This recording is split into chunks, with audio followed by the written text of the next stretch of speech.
Hi hello good morning. സിന്ധുമാളോസിൻ്റെ ഒരു പുതിയ വീഡിയോയിലോട്ട് എല്ലാവർക്കും സ്വാഗതം. എന്നാണ്ട് വിശേഷം? എല്ലായിടത്തും മഴയൊക്കെ ഇച്ചിരി കുറഞ്ഞിട്ടുണ്ടെന്ന് തോന്നുന്നല്ലേ, ഒരു ശകലം ശമനമൊക്കെ കിട്ടിയിട്ടുണ്ടല്ലേ. മുല്ലപ്പെരിയാർ തുറന്നു വിട്ടെങ്കിലും ഭയങ്കര ഭീകരമായിട്ടുള്ള പേടിക്കാനുള്ള അത്രയും വെള്ളമൊന്നും വന്നിട്ടില്ല. കഴിഞ്ഞ ദിവസം മഴ പെയ്തിട്ട് എന്നാ പറഞ്ഞത്, ഭയങ്കര വെള്ളം വന്നാൽ അത്രയൊന്നും വെള്ളം വന്നിട്ടില്ല കേട്ടോ.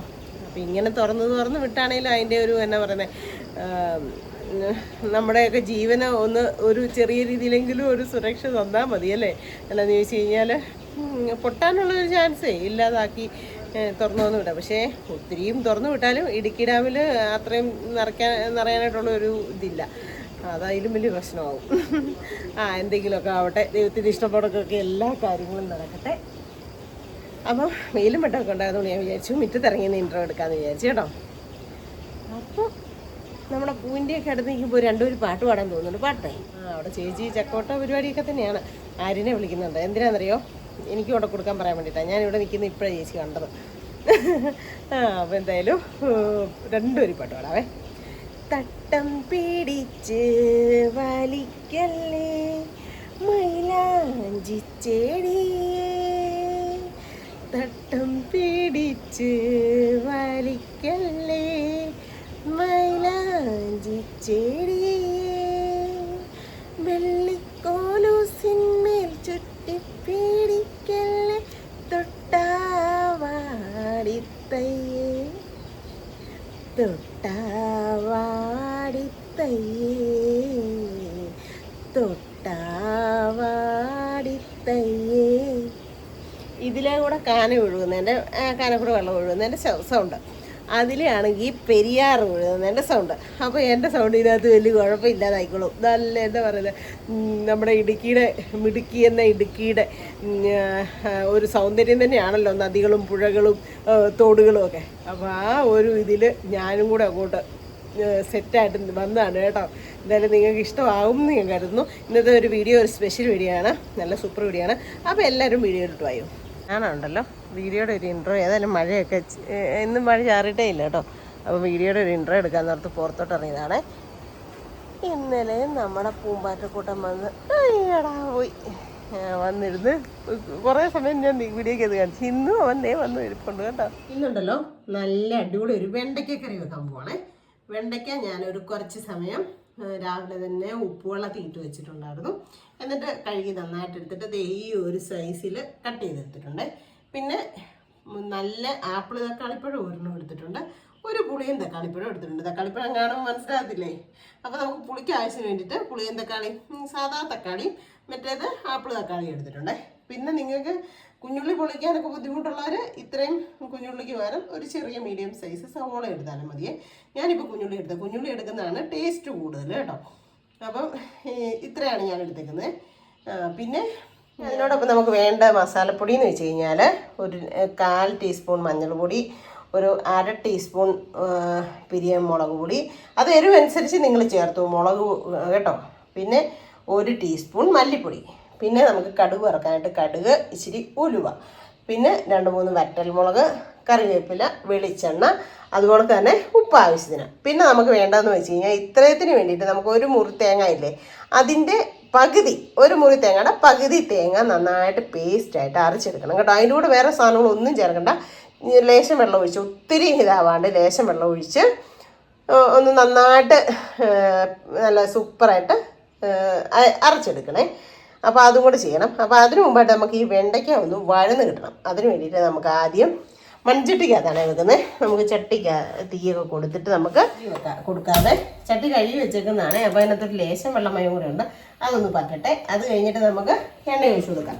ഞാൻ എപ്പോഴും പറയാറുണ്ട്, ഈ എണ്ണയൊഴിപ്പാണ് ടാസ്ക്. എന്നിട്ട് നമ്മുടെ ചട്ടിയൊക്കെ വെച്ചു, എണ്ണയൊക്കെ നന്നായിട്ട് ചൂടായിട്ടുണ്ട്. അപ്പോഴത്തേനും ഞാൻ വെണ്ടയ്ക്ക അങ്ങിട്ട് കൊടുക്കും കേട്ടോ. നമ്മളെ കണ്ണൻ ഇവിടെ വന്ന് ഇപ്പുണ്ട്.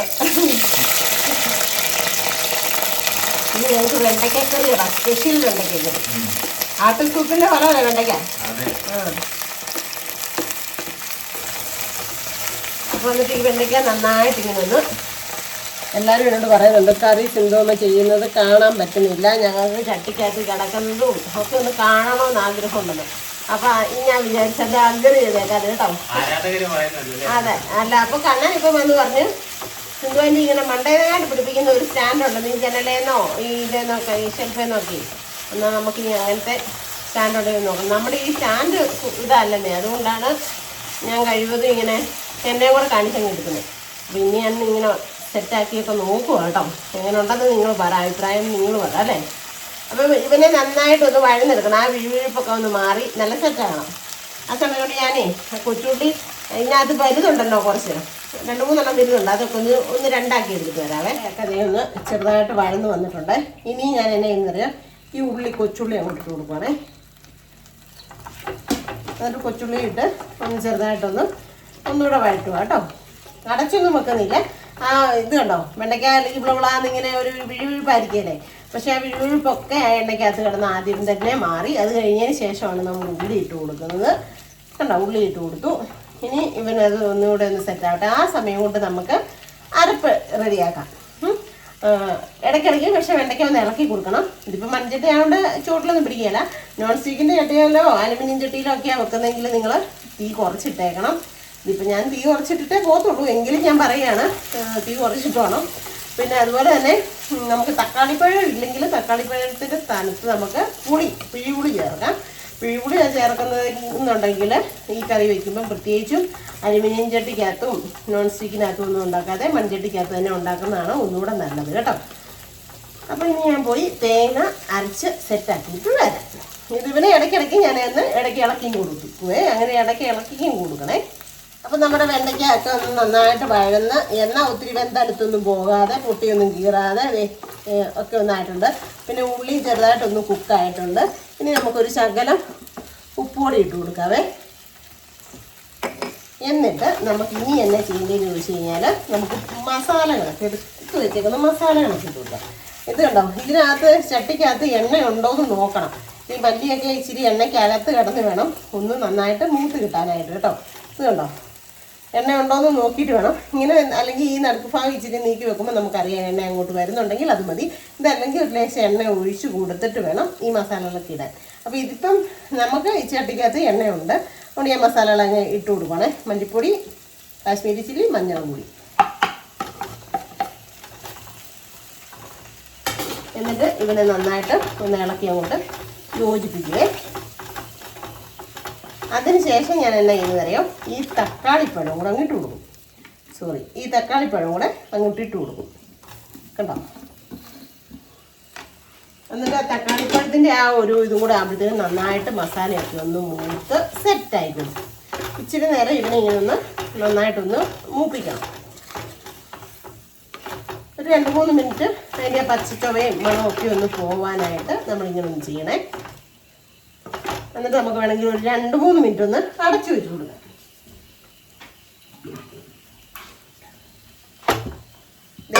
2-3 മിനിറ്റ് ഞാൻ ഒന്ന് അടച്ചു വെച്ച് കൊടുത്തേ. അപ്പം നമ്മുടെ മസാലയും ഒക്കെ ഒന്ന് മൂത്ത് സെറ്റായി റെഡിയായിട്ട് വന്നിട്ടുണ്ട് കണ്ടോ. തക്കാളിപ്പഴവും ഇനി ഇപ്പം ഞാൻ ഇച്ചിരി നേരം തീ കുറച്ച് വെച്ചാണ് അടച്ചു വെച്ചിരുന്നത്. ഇനി നമുക്ക് തീ കൂട്ടി വെച്ചിട്ട് ഒരു 2-3 മിനിറ്റ് ഇങ്ങനെ ഒന്ന് ഇളക്കി കൊടുക്കാം കണ്ടോ. അടുത്ത് നിൽക്കുമ്പോൾ നമ്മൾ തീ കൂട്ടിയാലും പ്രശ്നമില്ല. ഇനി നമുക്ക് ഇപ്പം ബാക്കി വെണ്ടയ്ക്കായും ഉള്ളിയും നന്നായിട്ട് കുക്കായിട്ടുണ്ട്. ടൊമാറ്റോ മാത്രം അത്രയും അങ്ങോട്ട് ആയി വന്നിട്ടില്ല. അപ്പോൾ തക്കാളി ഒന്ന് വെന്ത് അതിൻ്റെ പുറത്തെ തൊലി ഒന്ന് വിട്ട് വരുന്ന വരെയാണ് ഇതിൻ്റെ ഒരു കണക്ക്. അപ്പം നമുക്ക് എന്നാ ചെയ്യണം, ഈ ഒരു ലേശം വെള്ളം ഒഴിച്ച് ഒന്ന് വേവിക്കാം അവനെ. ഒരു കുറച്ച് വെള്ളം ഒഴിച്ച് കൊടുത്ത് നമുക്കൊന്ന് ഈ അരപ്പൊക്കെ ഒന്ന് പിടിക്കാൻ വേണ്ടിയിട്ട്. അപ്പം നിങ്ങൾക്ക് എന്തേരം ചാറ് വേണോ അതിനനുസരിച്ച് നിങ്ങൾക്ക് വെള്ളം ചേർത്ത് കൊടുക്കാം. പിന്നെ തേങ്ങാപ്പാൽ പിഴിഞ്ഞാൽ ഉണ്ടാക്കുന്നതെങ്കിൽ നിങ്ങൾക്ക് 1-ാം പാൽ ഒഴിച്ച് അങ്ങ് കൊടുത്താലും മതി. 2-ാം പാലും 3-ാം പാലും വെച്ചിരുന്നാൽ മതി. അപ്പോൾ ഇച്ചിരി ഒരു ഉപ്പിൻ്റെ കുറവുണ്ട്, ഇച്ചിരി ഉപ്പ് കൂടി ഇട്ട് കൊടുക്കുവാണേ. നല്ല ടേസ്റ്റി ആയിട്ടുള്ളൊരു കറിയാണ് കേട്ടോ. ഇപ്പം പിന്നെ തേങ്ങാപ്പാലും ഉപയോഗിക്കാം, തേങ്ങയും ഉപയോഗിക്കാം. തേങ്ങാപ്പാൽ ഉപയോഗിച്ചാൽ ഇച്ചിരി കൊഴുപ്പ് കുറവായിരിക്കും, അല്ല നല്ല കട്ടിയായിട്ടുള്ള പാലായിരിക്കണേ. അതുകൊണ്ടാണ് ഞാൻ ഇങ്ങനത്തെ കറി വയ്ക്കുമ്പോൾ തേങ്ങ അരച്ച് ചേർക്കുന്നത് കേട്ടോ. തേങ്ങ അരച്ച് ചേർക്കുമ്പോൾ നല്ലൊരു തിക്കായിട്ട് നല്ല കുറുകുറാന്നുള്ളതായിട്ടിരിക്കുമല്ലോ, അതുകൊണ്ടാണ്. അപ്പോൾ എന്തായാലും ഇവനൊന്ന് തിളച്ച് വരട്ടെ. അത് കഴിഞ്ഞിട്ട് ബാക്കി എന്താണെന്ന് കാണിക്കാവേ. ഉണക്കമീൻ ചമ്മന്തിപ്പൊടി കൂടെ ഉണ്ടാക്കാമെന്ന് ഓർത്തുകൊണ്ട് മീനും മുളകും ഒക്കെ ഫ്രൈ ആക്കി വെച്ചതാണ് കേട്ടോ. ഈ കറിയുടെ കൂടെ നല്ലതാണ് ഉണക്കമീൻ ചമ്മന്തി. വല്ല ഉണക്കമീൻ വറുത്താണെങ്കിലും കുഴപ്പമില്ല, ചാള വറുത്താണെങ്കിലും കുഴപ്പമില്ല, സൂപ്പറാണ്. അപ്പം ദേ നമ്മുടെ വെണ്ടയ്ക്കക്കറി ഇവിടെ ഒന്ന് സെറ്റായി റെഡിയായി വന്നിട്ടുണ്ട്. ഇനി നമുക്ക് നമ്മുടെ അരച്ച് വെച്ചേക്കുന്ന ആ മിക്സ് അങ്ങോട്ട് ഇട്ട് കൊടുക്കാം.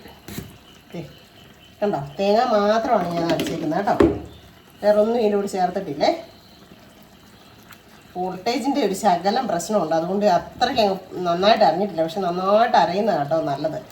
നല്ലതായിട്ട് അരയുവാണെങ്കിൽ ഉണ്ടല്ലോ നല്ല എന്താ പറയുന്നത് ഇച്ചിരി അരവ് കുറവാണ്. ഞാൻ കുറേ സമയം അടിച്ചു നോക്കി, പക്ഷേ വോൾട്ടേജ് പ്രശ്നമാണ് നമ്മളിവിടെ.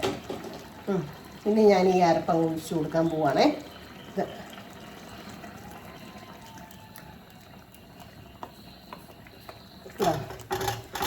എന്നിട്ട് പിന്നെ ഇങ്ങനെ ഒന്ന് ഇളക്കി അങ്ങോട്ട് കൊടുക്കണം. കണ്ടോ, എന്നിട്ട് ഇതിനകത്തുള്ള അരപ്പ്, ഈ ജാറിനകത്തുള്ള അരപ്പ് നമ്മൾ തിളച്ച വെള്ളം കൊണ്ടാണേ ചെറുതായിട്ട് കഴുകി ആ തേങ്ങ എല്ലാം അങ്ങോട്ട് നന്നായിട്ട് എടുത്ത് ഒഴിച്ചു കൊടുക്കണം. എന്നിട്ട് നമുക്ക് ചാറൊന്ന് നോക്കാം. ഇത് തിളപ്പിക്കാതിരിക്കുന്നതാണ് നല്ലത് കേട്ടോ. ഇനി തേങ്ങ ഇട്ട് കഴിഞ്ഞ് തിളപ്പിക്കാതെ ഇങ്ങനെ ഒന്ന് ഇളക്കി കൊടുത്ത് ചൂടാക്കി ഓഫാക്കുന്നതാണ് നല്ലത്. ഇങ്ങനെ ഈ കറി വയ്ക്കുമ്പോൾ നമ്മൾ ഫുഡ് കഴിക്കുന്നതിന് തൊട്ട് മുമ്പായിട്ട് ഉണ്ടാക്കുന്നത് നല്ല കേട്ടോ. വലിയ താമസം ഇല്ലല്ലോ, വലിയ സമയം വേണ്ടല്ലോ. എന്താണെന്ന് വെച്ചാൽ തിളപ്പിച്ച് കഴിഞ്ഞാൽ പിന്നെ ഈ കറിയുടെ ടേസ്റ്റ് വേറെയാവും. അപ്പോൾ ഒരു ലേശം വെള്ളം കൂടെ ഞാൻ അങ്ങോട്ട് ഒഴിച്ച് കൊടുക്കുവാണേ. എന്നാന്ന് ഇത് വെണ്ടയ്ക്ക ആയതുകൊണ്ട് തന്നെ ഭയങ്കരമായിട്ട് അങ്ങ് കുറുകി ഇതായിട്ടിരിക്കും. അപ്പോൾ ഞാൻ ഒരു 1/2 ഗ്ലാസ് വെള്ളം ഒഴിച്ചു കൊടുത്തു. അരപ്പും ആ ജാറും കൂടെ കഴുകിയേ. ഇനി നമുക്ക് എന്നിട്ട് ഉപ്പൊന്ന് നോക്കാം. ഉപ്പൊക്കെ ഉണ്ട്. എന്നിട്ട് ഇങ്ങനെ ഒന്ന് നല്ലപോലെ ഒന്ന് ചൂടാകുന്നിടം വരെ ഇങ്ങനെ ചെറുതായിട്ട് ഒരു 2-3 മിനിറ്റ് സ്റ്റൗ കിടന്ന് കുണുങ്ങുന്നേ 2-3 മിനിറ്റ് ഒന്ന് ഞാൻ ജസ്റ്റ് ഒന്ന് ഇളക്കി കൊടുക്കണേ. തീ കുറച്ച് വെച്ചാലും കുഴപ്പമില്ല കേട്ടോ. ആദ്യം ഉണ്ടാക്കുന്നതിനൊക്കെ ഇച്ചിരി തീ കുറച്ച് വയ്ക്കുന്നതാണ് നല്ലത്. ഇതിപ്പോൾ ഞാനിൻ്റെ അടുത്ത് തന്നെ നിൽക്കുന്നത് കൊണ്ടാണ് ഞാൻ അങ്ങനെ ചെയ്യുന്നത്. അപ്പോൾ തിളയ്ക്കാതെ ഇങ്ങനെ ഒന്ന് ഇളക്കി നന്നായിട്ടൊന്ന് ചൂടാക്കി ചൂട് കയറിയുണ്ടോ നന്നായിട്ട് ആവി വറക്കുന്നുണ്ടോ. ആ ടൈമിൽ തിളച്ച വെള്ളമാണ് നമ്മൾ ചേർത്തേക്കുന്നത്. അതുകൊണ്ട് അരപ്പ് ചേർത്തപ്പം തിളച്ച വെള്ളം ആയതുകൊണ്ട് പിന്നെ തിളപ്പിക്കണ്ട. തേങ്ങ അരച്ച് ചേർത്താണെങ്കിലും ഒന്നാം പാൽ ഒഴിച്ച് കഴിഞ്ഞാൽ നമ്മൾ തിളപ്പിക്കാൻ പാടില്ലല്ലോ. അപ്പം നമുക്കിവനെ അങ്ങോട്ട് വാങ്ങി വെക്കാം. അയ്യോ തിളക്കില്ലാടാ കൂട്ടാ. അടുപ്പേ ഇറക്കി വെച്ചാലും നമ്മളിങ്ങനെ ഒന്ന് ഇളക്കി കൊടുത്താൽ മതി കേട്ടോ. അന്നേരം പിന്നെ തിളയ്ക്കാതിരിക്കുന്നേ. ഒരു 1-2 തിള കയറി വന്നു. ഞാനീ പറഞ്ഞുകൊണ്ട് ചെയ്യുമ്പോഴത്തേക്കുവേ ഓക്കെ. അപ്പോൾ ഇങ്ങനെ ഒന്നുകൂടെ ഒന്ന് ഇളക്കി കൊടുത്ത് കഴിയുമ്പോൾ പിന്നെ തിളക്കത്തില്ല. കണ്ടോ, ഇനിയിപ്പോൾ തിളക്കില്ല. ഈ മൺചട്ടിക്കെന്ന് പറയുമ്പോൾ അത്യാവശ്യം നന്നായിട്ട് ചൂട് നിൽക്കും. അതുകൊണ്ട് തന്നെ നമ്മൾ ഒന്ന് ശ്രദ്ധിച്ചോളാം. ഇച്ചിരി നേരം ഒന്ന് ഇളക്കി കൊടുത്തോളാം. ഇനി ഒരു ചെറിയൊരു പാൻ വെച്ചിട്ടുണ്ട്. അതിനകത്തോട്ട് ശകലം വെളിച്ചെണ്ണ ഒഴിച്ച് കൊടുക്കുവാണേ. നമുക്കൊന്ന് താളിക്കാനും കൂടെ ഒരു ചെറുതായിട്ടൊരു വറവ്. ഒരു ലേശം എന്താ പറയുന്നത് ഇത് ഒഴിച്ച് കൊടുത്തിട്ടുണ്ടേ. ഇച്ചിരി വെളിച്ചെണ്ണ ഒഴിച്ച് കൊടുത്തിട്ടുണ്ടേ. എന്നിട്ട് നമുക്ക് ഇച്ചിരി കടുക് ഇട്ട് കൊടുക്കണം.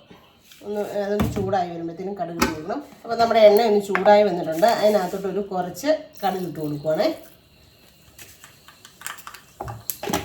അതുപോലെ തന്നെ ഇച്ചിരി കടുക് പൊട്ടി കഴിയുമ്പോഴത്തേക്കും ഇച്ചിരി ഉലുവായും കൂടി ഇട്ട് കൊടുക്കണേ. ഈ മഴക്കാലത്തൊക്കെ ഉണ്ടല്ലോ എന്തേരം ആണെങ്കിലും ഉലുവ നമ്മുടെ വയറ്റിൽ ചെല്ലുന്ന ഒത്തിരി നല്ലതാണ് കേട്ടോ. അപ്പം അന്ന് പറഞ്ഞുകൊണ്ട് 1 കിലോ ഒന്നും മാറി ഇട്ടേക്കരുത്. 5-6 ഉലുവ ഇല്ല. എല്ലാം ഓരോ കറികൾക്കകത്ത് അങ്ങനെയുള്ള സാധനങ്ങൾക്കകത്തൊക്കെ ഉലുവ ഇട്ട് കഴിക്കുന്നത് നല്ലതാണെന്നാണ് ഞാൻ ഉദ്ദേശിച്ചത് കേട്ടോ. അല്ല ഒത്തിരി ഉലുവ മാറി ഇട്ടാൽ കഴിച്ചിട്ട് തിന്നാൻ പറ്റത്തിലുണ്ടാവും. പിന്നെ ഒരു 2 വറ്റൽമുളകും കൂടെ മുറിച്ചിട്ട് കൊടുക്കുവാണേ. അതുപോലെ തന്നെ ഇച്ചിരി കറിവേപ്പിലയും കൂടെ.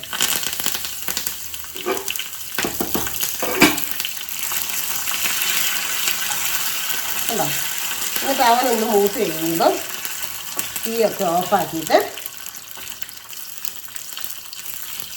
നമ്മുടെ കറിക്കകത്തോട്ട് ഒഴിച്ചു കൊടുക്കണം.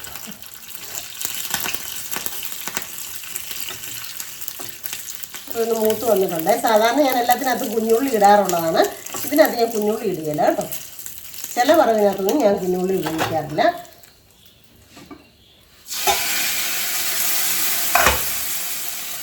ഒരു ഇച്ചിരി ഇങ്ങനെ എടുത്ത് ഒഴിച്ചിട്ട് നമുക്ക് അടച്ചു വെക്കാവേ. ഏത് ചെറിയ സാധനത്തിനാണെങ്കിലും കടുക് താളിച്ച് കഴിഞ്ഞാൽ അപ്പം തന്നെ അടപ്പടച്ച് വെച്ചാൽ നല്ലതാണ് കേട്ടോ. അപ്പം ഇത്രേ ഉള്ളൂ നമ്മുടെ വെണ്ടയ്ക്കക്കറിയുടെ ഒരു ഇതാണ് നമ്മുടെ വെണ്ടയ്ക്കക്കറി വെച്ചതിന് ശേഷമുള്ള ഒരു ഫിനിഷ് ആയിട്ടിരിക്കുമ്പോൾ ഉള്ള ഒരു ലുക്ക് കേട്ടോ. അപ്പം എളുപ്പമുള്ള കറിയാണ്, എല്ലാവരും ഒന്ന് ഉണ്ടാക്കിയൊക്കെ നോക്കണേ. കഴിഞ്ഞ് വന്നു ക്ഷീണിച്ച് തളർന്നാണ് ഇരിക്കുന്നത്. അപ്പം ഇന്നത്തെ ഞങ്ങളുടെ സ്പെഷ്യൽ വെണ്ടയ്ക്കക്കറി, ചുട്ട പപ്പടം. ചുട്ട പപ്പടം വേണോ അരച്ച സമ്മതി വേണോ എന്നൊക്കെ ചോദിക്കുന്ന ഒരു റീൽസ് ഉണ്ട്. എന്ന് പറഞ്ഞാൽ ചുട്ട പപ്പടം, അത് ഭയങ്കര ഇഷ്ടമാണ് ചേട്ടായിക്ക്. പപ്പടം ചുട്ട് കഴിക്കുക നല്ലത്. പിന്നെ മീൻ സമ്മന്തിപ്പൊടി, അമ്പഴങ്ങ അച്ചാറ്, പിന്നെ നല്ല വെടിക്കിട്ട് ചൂടുവെള്ളം, നല്ല ചോറ്. വെണ്ടയ്ക്കക്കറി എങ്ങനെയുണ്ട്? കണ്ണം വന്നായിരുന്നു ഞാൻ കറി വെച്ചുകൊണ്ടിരുന്നപ്പോഴേ, വിളക്ക് എത്തിച്ചിട്ട് കണ്ണം വന്നായിരുന്നു അപ്പുറത്ത് വന്നിട്ട്. അപ്പം ഓ ഇന്ന് ആട്ടിറച്ചിയാണോ കറി? വെണ്ടയ്ക്ക ആട്ടു സൂപ്പിന്റെ ഫലം, ആട്ടിറച്ചിയുടെ ഫലമാണ്. ഞാൻ പറഞ്ഞ അതേടാന്ന് പറഞ്ഞു. അതെ, അത്രയും നല്ല ഗുണമുള്ളതെന്ന് പറയുന്നത്. നമ്മളെപ്പോഴും വെണ്ടയ്ക്ക മെഴുക്ക് പറ്റോ കേട്ടോ കൂടുതലും ചെയ്യാറ്. പക്ഷെ ഇന്ന് ഞാൻ ഓർത്തങ്ങ് കറി വെക്കാന്ന്. എങ്ങനെയുണ്ട് ചേട്ടായി? എല്ലാം അറിയണം. അപ്പം കഴിച്ചു. അതിൻ്റെ കൂടുതൽ ഒരു ഇച്ചിരി എന്തൊരു മീൻ വറുത്തതോ അങ്ങനെ എന്തെങ്കിലും ആണെങ്കിൽ ഇച്ചിരി നല്ലതായിരുന്നു. പക്ഷേ അതാ ഞാൻ പിന്നെ മീൻ സമ്മന്തി ഉണ്ടാക്കിയത്. എടുത്തു. അല്ല അതിന് ഉപ്പൊന്നുമില്ല, ആ കുഞ്ഞു മീനാ, നല്ല മീനാ. അപ്പോൾ കഴിക്കട്ടെ. ഞാൻ നിങ്ങളെ ഒരു കൂട്ടം കാണിച്ചു തരാവേ. ഇതെന്നാണെന്നറിയോ? കഞ്ഞിവെള്ളമാണ്. കഞ്ഞിവെള്ളത്തിനകത്തോട്ട് ഒരു സ്പൂൺ, എന്താ ടീസ്പൂണൊന്നും പറഞ്ഞിട്ടില്ല, 1 സ്പൂൺ ചായപ്പൊടി ഇങ്ങനെ ഇട്ട് വയ്ക്കുക. എന്നിട്ട് ഇങ്ങനെ ഒന്ന് മിക്സാക്കി വെക്കുക. എന്നിട്ട് ഇവനെ അടച്ചു വെക്കുക. നാളെ രാവിലെ ഇവനെ ഒന്നുകൂടെ ഡൈലൂട്ട് ചെയ്ത് നേർപ്പിച്ച് ചെടിയൊക്കെ ഒഴിച്ചു കൊടുക്കാനേ നല്ലതാണെന്ന് കേട്ടോ. അപ്പം നാളെ രാവിലെ ഞാൻ കാണിച്ചറിയാം ഇത് എങ്ങനെയായിട്ട് ഇരിക്കും എന്നുള്ളത് കേട്ടോ. ഡ്രസ്സിങ് ടേബിൾ ഒന്ന് ക്ലീൻ ചെയ്യാൻ വേണ്ടിയിട്ട് നോക്കിയതാണ്. കണ്ണാടിയിലും ഒക്കെ അപ്പടി പൊടിയും പൂപ്പലും, ഈ തണുപ്പല്ലേ ജനലൊന്നും തുറക്കാൻ പറ്റുന്നില്ലല്ലോ, അതുകൊണ്ടാണ്. അപ്പോൾ ഞാൻ ഡ്രസ്സിങ് ടേബിളിൻ്റെ അവിടുത്തെ എല്ലാം ഇങ്ങോട്ടൊന്ന് മാറ്റിയതാണ്. ഡ്രസ്സിങ് ടേബിളൊക്കെ ശരിയാക്കി കേട്ടോ. വലിയ അടിപൊളി ഫാഷനിലുള്ള ഡ്രസ്സിങ് ടേബിളൊന്നും അല്ല, നമ്മുടെ പഴയ വർഷങ്ങൾക്ക് മുമ്പുള്ള ടേബിളൊക്കെയാണ്. അതുകൊണ്ട് തന്നെ ഇതൊക്കെ അത്ര വലിയ സുഖമൊന്നുമില്ല, പക്ഷെ കുഴപ്പമില്ല. അപ്പം ഞാൻ ചേട്ടായുടെ സാധനങ്ങൾ ഐറ്റംസൊക്കെ റെഡിയാക്കി വെച്ചിട്ടുണ്ട് കേട്ടോ. പിന്നെ ചേട്ടായുടെ ശ്വാസം മുട്ടലിൻ്റെ ഇത് കഴുകാനായിട്ടെടുത്തു. പിന്നെ എൻ്റെ വാച്ച്, ഈ വള ഇടുന്നതുകൊണ്ടുണ്ടല്ലോ വാച്ച് അങ്ങനെ അധികം കിട്ടുന്നില്ല, എന്നാലും വാച്ച് ഇനി കെട്ടണം. അതുകൊണ്ട് ഞാൻ ചാർജ് ചെയ്യാൻ വേണ്ടിയിട്ട് ഇട്ടതാണ്. എപ്പോഴും ഇങ്ങനെ തന്നെ ഇരിക്കണം. ഇത് ചേട്ടയുടെ മെഷ കേട്ടോ. പൊതുവായിട്ട് കൃത്യമായിട്ടും അവിടെ കാണണം. ഇത് പിന്നെ ചേട്ടാ ഈടങ്ങാണ്ട് കൊണ്ട് വെച്ചിരിക്കുന്നത്, ഞാൻ അറിയുമറങ്ങണ്ട. പിന്നെ കണ്ണാടി ഇവിടുന്ന് അങ്ങോട്ടോ ഇങ്ങോട്ടോ പൊസിഷൻ മാറാൻ ഇവിടെ തന്നെ ഇരിക്കണം. പിന്നെ ഇത് ചുമയുടെ കേട്ടോ. ചുമയ്ക്ക് ഇങ്ങനെ പെട്ടെന്ന് ചുമയ്ക്കുമ്പോഴത്തേനൊക്കെ വായിലിട്ടിട്ട് അലിപ്പിച്ചിരിക്കുന്നതാണ്. ഇനി ഇതൊരു വിക്സ് മാതിരി ഒരു സാധനം. പിന്നെ ഇത് സലൈന് മൂക്കൊക്കെ അടഞ്ഞു കഴിഞ്ഞാൽ അങ്ങനെ ഇത്ര സാധനങ്ങൾ ഇവിടെ ഇങ്ങനെ സെറ്റായിട്ടിരിക്കണം. അതാണ് ചേട്ടായുടെ ഒരു ഇത് കേട്ടോ. അങ്ങോട്ടോ ഇങ്ങോട്ടോ മാറാൻ പറ്റത്തില്ല. പിന്നെ ഞാനിന്ന് ഷീറ്റൊക്കെ വിരിച്ചു, പക്ഷേ കമ്പിളി മടക്കില്ല. എന്നാണെന്നറിയോ? ഒരു ശകലം തെളിച്ചുകൊണ്ട് എന്നാൽ ഈ കമ്പിളി ഒന്ന് കഴുകിയിട്ടേക്കാന്ന് വിചാരിച്ചു. ചേട്ടൻ്റെ ഒരു സെറ്ററും ഉണ്ട് കഴുകാൻ. അപ്പോൾ ഇതും ആ കമ്പിളി കൂടെ അങ്ങ് കഴുകിയിട്ടെ കേട്ടോ. ചേട്ടായി മേടിച്ചുകൊണ്ട് വന്ന കൊറോണ ബോൾസ് ഞാൻ ഇട്ട് കൊടുത്തിട്ടുണ്ട് കേട്ടോ. അറിയാലോ, നോക്കാവേ. ഞാൻ വെള്ളം ഇവിടെ ടാങ്കിനകത്തുള്ളതുകൊണ്ട് അതിൽ നിന്ന് കോരി ഒഴിക്കുവാണേ. ബ്ലാങ്കറ്റ് ഇട്ട് കൊടുത്തു. ഈ ഒരെണ്ണം ഇടാൻ പറ്റത്തുള്ളൂ. ഇനി സെറ്റർ ഞാൻ കല്ലേ വെച്ച് കഴിഞ്ഞു. അങ്ങനെ ഒരു സൂത്രം കാണിക്കട്ടെ. കണ്ടോ? നമ്മുടെ ബീൻസിൽ നിന്ന് വീണ്ടും ഇത്രയും ബീൻസ് കൂടെ കിട്ടി. ഇതേ സൂപ്പർ ബീൻസ് കേട്ടോ. കണ്ടോ? എന്നാ പറയാലും ഇങ്ങനെ എന്തെങ്കിലും നട്ടു വെച്ചിട്ട് ഇങ്ങനെ പറിച്ചെടുക്കുമ്പോൾ ഒരു ഭയങ്കര സന്തോഷം ഉണ്ടെങ്കിലോ കേട്ടോ. ഇതിപ്പോൾ 1/2 കിലോയ്ക്ക് മുകളിലുണ്ടേ. ഇപ്പം നമുക്ക് എങ്ങനെയായാലും 2-2.5 കിലോ ബീൻസ് കിട്ടും കേട്ടോ. ഈ വിലയ്ക്കേ അത് തന്നെയല്ല, നമ്മൾ സ്വന്തമായിട്ട് വളമൊന്നും ഇടാതെ വിഷമൊന്നും അടിക്കാതെ. ഇതിപ്പോൾ നമ്മുടെ കോഴിയുടെ അപ്പി മണ്ണിനടി കുഴിച്ചിട്ടായിരുന്നു ഞാൻ ഈ പയറിടുന്നതിന് മുമ്പായിട്ട്, പയർ നട്ട് വെക്കുന്നതിന് മുമ്പായിട്ട് കോഴിയുടെ അപ്പി മണ്ണിനടിയിൽ ആക്കി വെച്ചായിരുന്നു. പിന്നെ കഞ്ഞിവെള്ളം, പിന്നെ തേയിലയുടെ നമ്മൾ ചായ ഇടുന്നതിൻ്റെ മട്ട്, അതൊക്കെയാണ് ഇതിൻ്റെ വളം കേട്ടോ. കണ്ടോ? പക്ഷെ താഴെ അത്രയും നമ്മൾ അങ്ങോട്ടിട്ട് ശരിയാകുന്നില്ല. ഇതേതായാലും ഈ പ്രാവശ്യം നന്നായിട്ട് ബീൻസ് ഉണ്ടാക്കി കിട്ടി കേട്ടോ. ഒരു രാത്രി മൊത്തം പുളിപ്പിച്ച കഞ്ഞോളം, അതിനകത്ത് 1 സ്പൂൺ തേയിലയും കൂടെ ഇട്ടിട്ടുണ്ട്. ഇനി ഇതിനകത്തോട്ട് ഞാൻ കുറച്ച് വെള്ളം കൂടെ അങ്ങോട്ട് ഏറെ ഒഴിച്ചു കൊടുക്കും. ഇത് നിറച്ചാക്കും. എന്നിട്ട് നമ്മുടെ സിറ്റൗട്ട് ഇരിക്കുന്ന ചെടിയൊക്കെ അങ്ങോട്ട് ഒഴിച്ചു കൊടുക്കും. ഇപ്പം നിങ്ങൾ വിചാരിക്കുന്നുണ്ടായിരിക്കും, ഓ ഭയങ്കര വൃത്തിക്കാരിയാ, കട്ടിൽ കിടക്കുന്ന കണ്ടാൽ മതി. എന്നാന്നറിയോ? മഴയായിരുന്നുകൊണ്ടേ ഞാൻ എല്ലാം മണ്ടയിട്ട് ഉണങ്ങുന്നത് ഇവിടെ കൊണ്ടുപോയിടുമായിരുന്നേ. അലമാരി മടക്കി വെച്ചില്ല. ഇന്നിപ്പം ഒരു ചെറിയൊരു ഊറവെയിലൊക്കെ ഉണ്ട്. അപ്പം ഞാൻ ഓർത്തുന്ന കസാര കൊണ്ടിടാം. ഈ ഒരു വെയിലുണ്ടായിരുന്നു, ഒരു ഊറവെയിൽ, മൂട വെയിൽ ഏതായാലും ഇരിക്കട്ടെ. ബാക്കി ഇച്ചിരി പണി ചെയ്യുമ്പോഴത്തേനും. പക്ഷെ നോക്കിയിരിക്കണം, എന്താണെന്ന് വെച്ചാൽ മഴ ചാറി കഴിഞ്ഞാൽ മൊത്തം നനഞ്ഞു പോകത്തില്ലേ. ഈ അലക്കിയ തുണിയുണ്ടല്ലോ, നമ്മൾ കംഫോർട്ട് മുക്കിയതാണെന്ന് പറഞ്ഞാൽ പോലും വെയിൽ കൊണ്ടുണങ്ങിയിൽ ഒരു ചീത്ത സ്മെല്ലാന്നേ. അപ്പം ഞാൻ ഉണങ്ങാൻ വേണ്ടി കൊണ്ട് വെച്ചതാണ്. വെച്ചിട്ട് വന്നപ്പോഴത്തേനും നമ്മുടെ കമ്പിളിയൊക്കെ ഇവിടെ ഉണങ്ങിയിട്ടുണ്ട്. അവനെയും കൂടി എടുത്തുകൊണ്ട് കൊണ്ടുപോയി മോളിൽ കൊണ്ട് വെയിലത്തോട്ട്. പിന്നെ എന്താണെന്ന് ചോദിച്ചാൽ ഒരാഴ്ചയായി ഇളക്കിയിട്ട് പാവാടയൊക്കെ വയ്ക്കാം. എത്ര 4 നൈറ്റി തന്നെ എത്ര ഉള്ളത്? 2, 4, 6, 7 അയ്യോ, എല്ലാം കഴുകി വെച്ചിട്ടു. എൻ്റെ പൊന്നെ, ഇനി ആ മുറ്റത്ത് വെച്ചേക്കുന്ന ഏത് വരുമാവും അറിയില്ല. എന്നിട്ട് ഞാൻ വെയിലത്തെടുത്ത് വെച്ചിട്ടുണ്ട്. വെയിലില്ല, മൂടുന്നുണ്ടല്ലോ. ദൈവമേ, ഒന്ന് വെയിൽ തെളിഞ്ഞാൽ മതിയായിരുന്നു ഈശ്വര. അവിടെ നോക്കി ചെളിന്ന് വെച്ച ചെളിയാണ്. വെയിലുണ്ടെങ്കിൽ നമുക്ക് സ്കൂട്ടി ആയിട്ടാണെങ്കിലും എങ്ങോട്ടേലും ഒന്ന് ഇറങ്ങാൻ പറ്റത്തുള്ളൂ. അങ്ങോട്ട് വെയിലത്ത് വെച്ചിട്ട് ഞാൻ കമ്പിളി വിളിച്ചു. അയ്യോ പാവം ചേച്ചിയുടെ നനഞ്ഞു പോയി. അയ്യോ നനഞ്ഞോ. ഞാൻ ഓടി വന്നെടുത്ത്. ഞാൻ പണ്ടേ കമ്പിളിയുടെ പോയപ്പോഴേ മൂടിയപ്പോഴേ എനിക്ക് തോന്നി ജനലൊക്കെ ഒന്ന് തുറന്ന് വെച്ചതാണ്. ഇച്ചിരി കാറ്റും വിളിച്ചോണ്ട് കയറട്ടെന്ന് പറഞ്ഞേ. പക്ഷെ മഴ പെയ്താൽ ഉണ്ടല്ലോ, ഈ എരിച്ചിലടിച്ച് കഴിഞ്ഞാൽ പിന്നെ മൊത്തം നനയും. അയ്യോ, ഒരു രക്ഷയില്ല. നമുക്ക് ബീൻസ് ഇച്ചിരി സൂസമ്മ ചേച്ചിക്ക് കൊടുക്കാം അല്ലേ? സൂസമ്മ ചേച്ചി എന്നെ എടുത്താലും നമുക്ക് തരുന്നതല്ലേ. അപ്പോൾ 5-6 കൊണ്ട് കൊടുത്തിട്ട് വരാം കേട്ടോ. ഫ്രഷായിട്ട് പറിച്ച് അവർ വേണേൽ മെഴുക്കൊട്ട് വെച്ചോട്ടെ. ഈ പൂച്ചയായിട്ടില്ല. ആ പൂച്ചയ്ക്ക് തന്നെ വേണം ചെയ്യട്ടെ, അല്ലെ വൈകിട്ട് തന്നെ ചെയ്യട്ടെ. താഴേന്ന് ചേച്ചി ഇപ്പം ചക്കപ്പഴം കൊണ്ട് തന്നാ കേട്ടോ.